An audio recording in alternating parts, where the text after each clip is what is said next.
Change करायची गरज का पडते इलेक्शन कमिशनला, ह्याचा खुलासा काय होत नाही.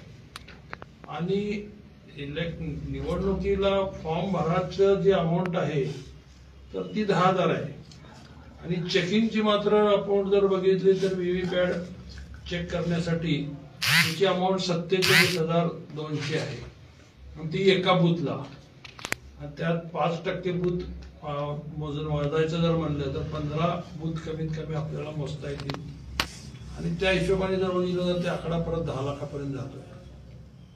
मग 10,000 डिपॉझिट असताना मोजणीसाठी 10 लाख रुपये कशासाठी, हे सगळे संशयास्पद काही गोष्टी आहेत ज्याच्यावर आम्ही प्रदेश कार्यालयाच्या माध्यमातून कोर्टामध्ये हे गोष्टी रेज करणार आहोत की निवडणूक आयोगाचे हे काही संशयास्पद सगळे हे आहेत. बऱ्याच ठिकाणी आकडे जुळत नाहीत, बऱ्याच ठिकाणी स्वतःच्या घरातले स्वतःचे मतं सुद्धा त्या काही उमेदवारांना मिळाले नाहीये. हे असे आश्चर्यकारक काही आकडे समोर आलेले आहेत. मला वाटतं एक अक्कलकोटमधलं सुद्धा बंडकर नावाच्या उमेदवाराचं स्वतःचं मत सुद्धा त्याला तिथं दिसत नाही.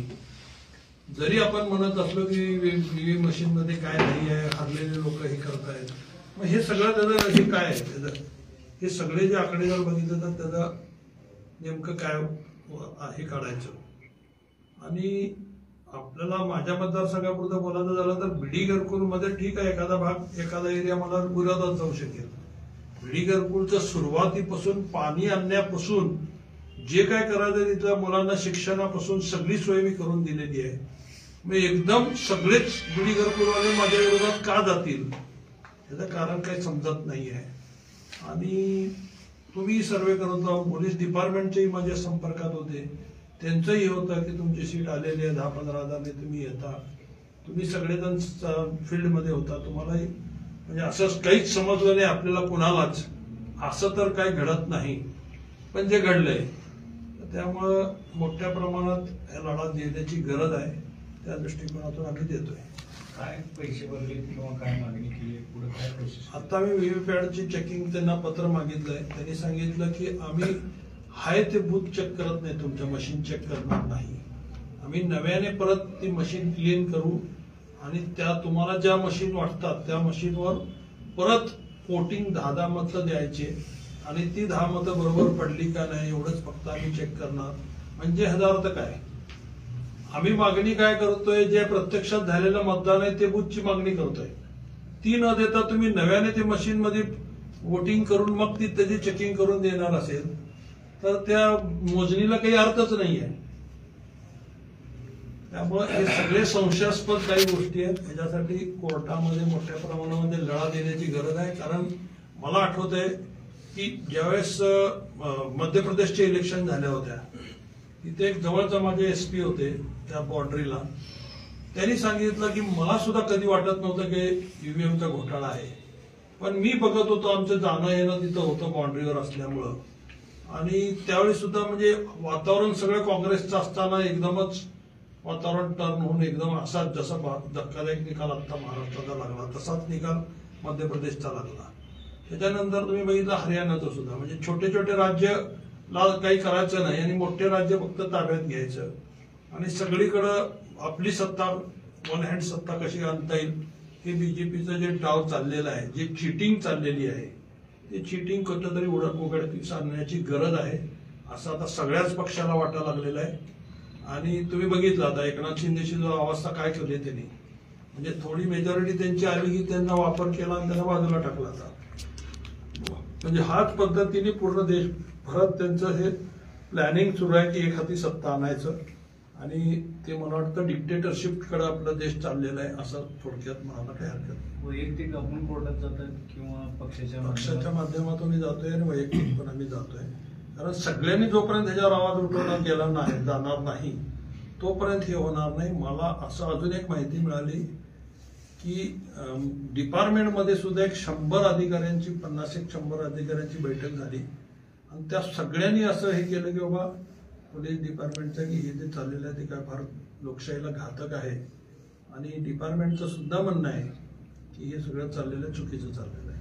डिपार्टमेंट माझ्या जवळच्या काही लोकांनी सांगितलं, आता काही गोष्टी मी ओपन करू शकत नाही. महाराष्ट्र नाही महाराष्ट्रातला हा विषय आहे.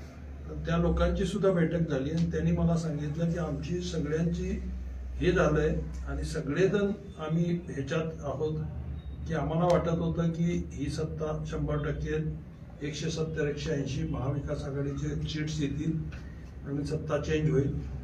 हे जर आकडे बघितल्यानंतर आमचं सुद्धा डोकं चालत नाही असं एक जबाबदार पोलीस खात्याच्या मोठ्या अधिकाऱ्यांनी सांगितलं मला. अण्णा, पक्षाची भूमिका काय आहे? म्हणजे पक्ष तुमच्या पाठीशी आहे? पक्षाने आमच्याशी ऐकून घेतलेलं आहे. पक्ष म्हणाले की ठीक आहे, सगळ्यांचे हे घेऊन आम्ही मग तुम्हाला गरज असेल तर आम्ही वकील वगैरेची व्यवस्था करू असं पक्षाने स्पष्ट सांगितलंय.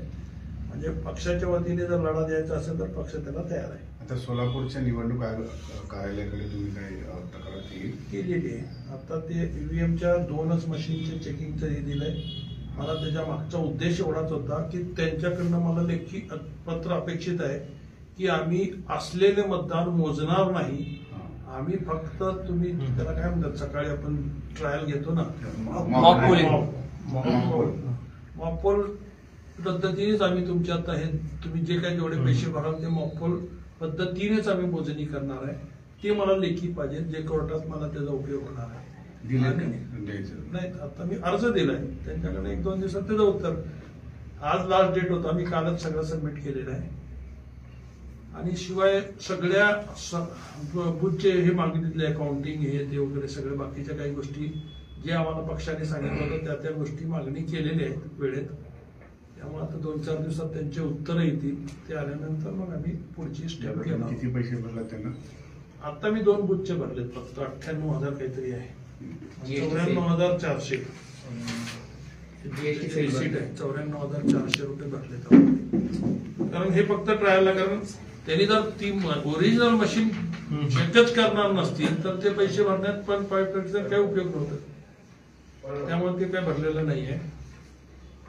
ईव्हीएम मशीनची मोजणी करून द्या म्हणून पण मागणी केली. काउंटिंग ऑफ ईव्हीएम मशीन, पूर्ण टोटल बूथची काउंटिंग ती बरोबर टॅली होती का नाही. आणि काही ठिकाणी त्यांनी दाखवलंय की 6 नंतर मतदान झालंय, पण जेवढे बूथ मी फिरत होतो तर जवळजवळ 6ला सगळे बूथ मध्ये कोणच लोक नव्हते. तुम्ही जर काही लोक तुम्ही पण फिरला असाल, 6ला जवळजवळ कुठेही राहत नव्हती कुठल्याही बूथला. मग 6च्या नंतरचे आकडे कसे आले? रात्री 11ला जे आकडे आले ते कुठून आले? आणि फार मोठा भ्रष्टाचार आहे, मोठा घोटाळा आहे. प्रत्येक घराघरात पैसे पोहोचवले गेलेले आहेत. मोठ्या प्रमाणात पैशाचं वाटप झालेलं आहे. जो लोकशाहीचा खून करणाऱ्या गोष्टी घडलेल्या आहेत. इव्हन तुम्ही बघितलं की स्वतः विजय देशमुख यांचे बंधू दोन्ही पैसे वाटताना पकडले होते. पोलिसांनी तिथं सुद्धा पार्सलिटी केली. त्या एका वकिलावर सोमा नावाच्या वकिलावर फक्त केस केली आणि त्या दोन्ही भावांच्यावर काहीही ऍक्शन घेतली नाही, ज्याचे व्हिडिओ ऑलरेडी तुमच्या समोरपर्यंत आलेले आहेत. या अशा काही गोष्टी घडलेल्या आहेत की त्या सगळ्या संशयास्पद आहेत आणि त्याच्यावर लढा देण्याची मला वाटतं गरज आहे. नाही तर आता ही जर असं असेल तर मग ईव्हीएम मशीनवरच जर निवडणुका होणार असतील तर याच्यापुढे निवडणुका लढण्यातच काही अर्थ राहणार नाही, लोकशाहीच राहणार नाही. नुसतं लढायचं, लोकांना राबवायचं, आपण राबायचं, पैशाचा हे लोकांचा वेळ घ्यायचा आणि जर त्यांच्यासारखा निकाल लागणार असता तर लढायचं तरी कशाला? देऊ एकदा त्यांनाच सगळं. बंधुप्रेम न्यूज चॅनलला लाईक, सबस्क्राईब व बेल आयकॉन दाबायला विसरू नका. धन्यवाद.